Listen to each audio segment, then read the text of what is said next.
এই যে তোমরা যারা আমাকে বলো যে আপু আপনি শুধু বউদের কষ্ট নিয়ে কথা বলেন, আপনি তো কখনো শাশুড়িদের কষ্ট নিয়ে কথা বলেন না।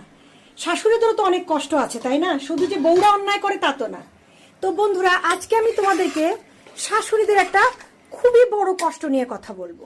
ঠিক আছে? শাশুড়িদের যে মনে কি কষ্ট, বিশাল বড় কষ্ট, সবচেয়ে বড় কষ্ট নিয়ে কথা বলবো। আর সেটা হচ্ছে, শাশুড়িরা সব সময় মনে এই কষ্টে ভোগে যে শাশুড়ি যখন বউ ছিল, আমাদের শাশুড়িরা যখন বউ ছিল, তখন আমাদের শাশুড়িরা মানে যে পরিমাণের কষ্ট আমাদের শাশুড়িকে দিয়েছে, ঠিক আছে, সেই পরিমাণের কষ্ট বা সেই পরিমাণের দুঃখগুলো আমরা কেন পাইলাম না?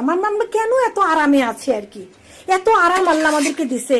তখনকার শাশুড়িদের হাতে মোবাইল ছিল না, তারপরে হচ্ছে ফেসবুক ছিল না, তারপরে ইনস্টাগ্রাম ছিল না, টিকটক ছিল না, কিচ্ছু ছিল